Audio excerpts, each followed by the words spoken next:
దళిత మహిళలపై జనగామ కలెక్టర్ సందీప్ కుమార్ ఝా ప్రతాపం చూపిస్తున్నారు. వేధించొద్దని కలెక్టర్ సందీప్ కుమార్ ఝా కాలు పట్టుకున్నా కనికరించడం లేదు. ఇందిరా మహిళా శక్తి ద్వారా జనగామ కలెక్టర్ ఆఫీస్ ముందు వనితా టీ స్టాల్, మరో మహిళ విజయ డైరీ ప్రొడక్ట్స్ డబ్బాలు పెట్టుకున్నారు. వీరిద్దరికీ గత కలెక్టర్ రిజ్వాన్ బాషా షేక్ అనుమతి ఇచ్చారు. లోన్కు సంబంధించి రుణం కూడా క్రమం తప్పకుండా చెల్లిస్తున్నారు. ఆ దళిత మహిళలపై సందీప్ కుమార్ ఝా కక్షగట్టారు. కలెక్టర్ ఆఫీస్ ముందు ఉన్న డబ్బాలను తొలగిస్తున్నారు. జేసీబీ క్రెయిన్లతో బలవంతంగా తొలగించే ప్రయత్నం చేస్తుండగా దళిత మహిళలు అడ్డుకున్నారు. కలెక్టర్ సందీప్ కుమార్ ఝాపై ఎస్సీ/ఎస్టీ అట్రాసిటీ కేసు నమోదు చేశారు. దీంతో పాటు హైకోర్టును ఆశ్రయించారు. ఇంకేముంది, కలెక్టర్ మనసుకు తీసుకున్నారు. ఆ డబ్బాల వద్దకు పూటకు అధికారిని పంపి అరెస్ట్ చేస్తున్నాడు. ఫుడ్ ఇన్స్పెక్టర్, మున్సిపల్ అధికారులను డబ్బాల వద్దకు పంపించి భయభ్రాంతులకు గురి చేస్తున్నాడు. హైకోర్టు పరిధిలో కేసు ఉండగా కలెక్టర్ ఈగోతో దళిత మహిళలను ఇబ్బందికి గురి చేస్తున్నాడు. కలెక్టర్ తీరుపై సర్వత్రా విమర్శలు వ్యక్తమవుతున్నాయి. మీ పేరేం పేరు సార్? సార్ మీ పేరేం పేరు? మీరు ఎందుకు వచ్చారు? మీరు ఎందుకు, మిమ్మల్ని ఎవరు రమ్మన్నారు? దేనికి వచ్చారు మీరు? దేనికి ఇన్స్పెక్షన్? మీ పేరు, మేము ఎవరు పంపారు? మీ పేరు సార్? మీ పరిశీలనలో మీ పరిశీలనలో ఏం తెలియదు చెప్పండి.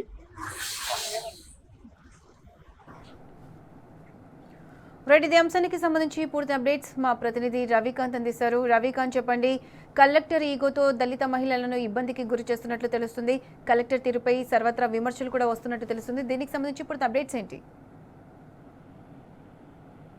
జనగామ జిల్లా కలెక్టర్ సందీప్ కుమార్ ఝా ఇటు దళితుల మీద పంతానికి పోతున్నట్టుగా మనకైతే స్పష్టంగా జనగామ జిల్లా కేంద్రంలో కనిపిస్తుంది. పిచ్చుకపై బ్రహ్మాస్త్రం అనే విధంగా ఫుడ్ ఇన్స్పెక్టర్ సంబంధించి, అంటే ఫుడ్ సేఫ్టీ అధికారులు కావచ్చు, ఇటు మున్సిపల్ అధికారులను, ఎవరైతే చిరు వ్యాపారులకు సంబంధించినటువంటి షాపులు, ముఖ్యంగా జనగామ జిల్లా కేంద్రంలో గత కలెక్టర్ అంటే సందీప్ కుమార్ ఝా కంటే ముందు పనిచేసినటువంటి కలెక్టర్ రిజ్వాన్ బాషా షేక్ డ్వాక్రా గ్రూపుల్లో లోన్ తీసుకున్నటువంటి ఆ లోన్ నుంచి పేద వర్గాలకు సంబంధించి వాళ్ళను ఆర్థికంగా బలోపేతం చేయడంలో భాగంగా దళిత మహిళల చేత అక్కడ ఒక మహిళ వనితా టీ స్టాల్, మరొక మహిళ చేత విజయ డైరీ ప్రొడక్ట్స్ అమ్మేటువంటి డబ్బాలను పెట్టించినటువంటి పరిస్థితి. ఇటీవల ఛార్జ్ తీసుకున్నటువంటి సందీప్ కుమార్ ఝా జనగామ జిల్లా కలెక్టర్ గా ఛార్జ్ తీసుకున్న తర్వాత ఈ డబ్బాలను టార్గెట్ చేసి చిరు వ్యాపారులను టార్గెట్ చేసినట్టుగా మనం అర్థం చేసుకోవాల్సి ఉంటుంది. ప్రభుత్వమేమో, కాంగ్రెస్ ప్రభుత్వమేమో మహిళలను కోటీశ్వరులను చేస్తా ఉన్నాము, 1 కోటి మంది మహిళలను కోటీశ్వరులను చేస్తామనే ఒక గొప్ప నినాదాన్ని ఒకవైపు ప్రభుత్వం ఎత్తుకుంది. మరోవైపు ఇలాంటి ప్రభుత్వ ఉన్నతాధికారులు, అంటే కలెక్టర్ గా పనిచేసేటువంటి సందీప్ కుమార్ ఝా ఇట్లాంటి చిన్న వ్యాపారాలు చేసుకొని ఇప్పుడిప్పుడే ఆర్థికంగా పైకొద్దాం, మా కుటుంబాలను నిలబెట్టుకుందామనే విధంగా పైకొచ్చేటువంటి ఈ దళిత కుటుంబాలకు సంబంధించి ఆయన పంతానికి పోతున్నట్లుగా మనకు అర్థమవుతోంది. ఇటీవల డబ్బాలను తొలగింపజేసినటువంటి సందర్భం కనిపిస్తా ఉంది. ఈ క్రమంలోనే మమ్మల్ని వేధించొద్దంటూ ఇద్దరు దళిత మహిళలు నిన్న కలెక్టర్ కాళ్ళ మీద పడి వేడుకుంటేటువంటి సందర్భం కనిపించింది. ఈ క్రమంలోనే కలెక్టర్ కలిసేందుకు వెళ్తున్నటువంటి కలెక్టర్ కాళ్ళు పట్టుకోనైనా ప్రాధాయపడి తమ బతుకులు నిలబెట్టుకుందామని భావించినటువంటి ఆ మహిళను గన్మెన్లు పక్కకు తోసివేయడం మనకు విజువల్స్ లో స్పష్టంగా కనిపిస్తా ఉంది. జనగామ మండలం ఎర్రగొల్ల పహాడ్ గ్రామానికి చెందినటువంటి పాలమాకుల చిన్న మంజుల, అదేవిధంగా చిన్నకోడూరు గ్రామానికి చెందినటువంటి పొత్కనూరి విజయలక్ష్మి, ఇద్దరు కూడా దళిత వర్గాలకు సంబంధించినటువంటి మహిళలు.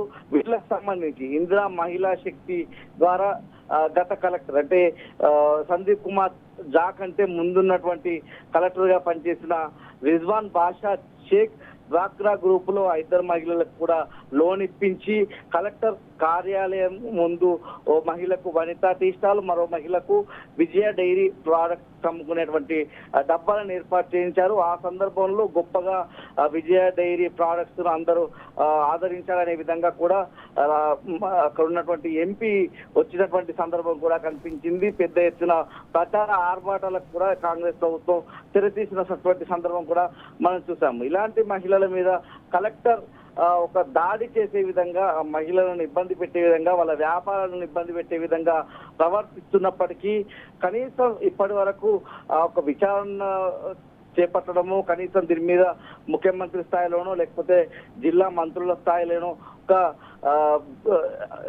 ఆరా తీసినటువంటి సందర్భం కూడా మనకు కనిపించడం లేదు. 6 నెలలుగా మహిళలు ఈ ఇద్దరు మహిళలు కూడా క్రమం తప్పకుండా లోను కూడా చెల్లిస్తున్నామని చెప్తున్నటువంటి పరిస్థితి. నూతనంగా కలెక్టర్ గా బాధ్యతలు తీసుకున్న సందీప్ కుమార్ ఝా మమ్మల్ని ఇబ్బంది పెడుతున్నాడు, మా డబ్బాలను తొలగించాలని గత 10 రోజుల నుంచి అధికారులకు హుకుం జారీ చేసి జేసీబీలు ట్రైన్ల సహాయంతో బలవంతంగా డబ్బాలు తొలగించేటువంటి ప్రయత్నం చేసినటువంటి సందర్భంలో బాధిత మహిళలు అధికారులను అడ్డుకొని డబ్బాల వద్ద నిరసన తెలిపినటువంటి సందర్భం కూడా కనిపించింది. అప్పటి నుంచి ఈ కలెక్టర్ ను కలిసేటువంటి ప్రయత్నం చేస్తున్నారు. కలిసి తమ గోడును వెళ్ళబోసుకొని ఇన్నేళ్లుగా తమ బాధలు దళిత వర్గాలుగా ఎదుర్కొన్నటువంటి అవమానాలు కావచ్చు, ఏదైతే జీవితంలో రాణించాలి, భవిష్యత్తు కోసం తమ పిల్లల భవిష్యత్తు కోసం ఆర్థికంగా ఎదగాలన్నటువంటి ఆలోచనతో ఒక చిరు వ్యాపారంగా మొదలైనటువంటి ఈ వ్యాపారాన్ని మొదట్లోనే తొక్కేసేటువంటి ప్రయత్నము, ఆర్థికంగా ఎదగనివ్వకుండా చేసేటువంటి ప్రయత్నం కలెక్టర్ చేస్తున్నారని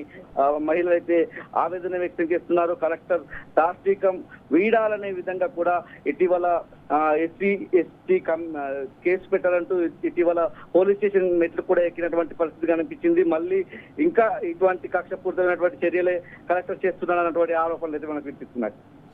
right Ravikanth, thanks for the updates. Sir మీ పేరేం పేరు? సార్ మీరు ఎందుకు, మీ పేరేం పేరు సార్? సార్ మీ పేరేం పేరు? మీరు ఎందుకు వచ్చారు? మీరు ఎందుకు, మిమ్మల్ని ఎవరు రమ్మన్నారు? దేనికి వచ్చారు మీరు? దేనికి ఇన్స్పెక్షన్? మీ పేరు, మేము ఎవరు పంపారు? మీ పేరు సార్? మీ పరిశీలనలో మీ పరిశీలనలో ఏం తెలియదు చెప్పండి.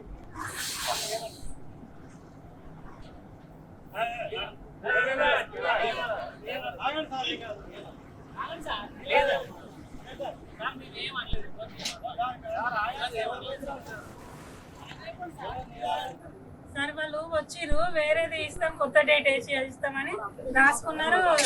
ఏం కాదు, మీకు కోర్టు అంతా జనగం అంతా మీ తరపునే ఉంది కదా, కోర్టులోనే ఉన్నారు కదా, ఏం చేయమమ్మా ఏం చేయమని బలవంతంగా సంతకం పెట్టుకున్నారు సార్. మాకేం తెలియదు కదా, అట్లా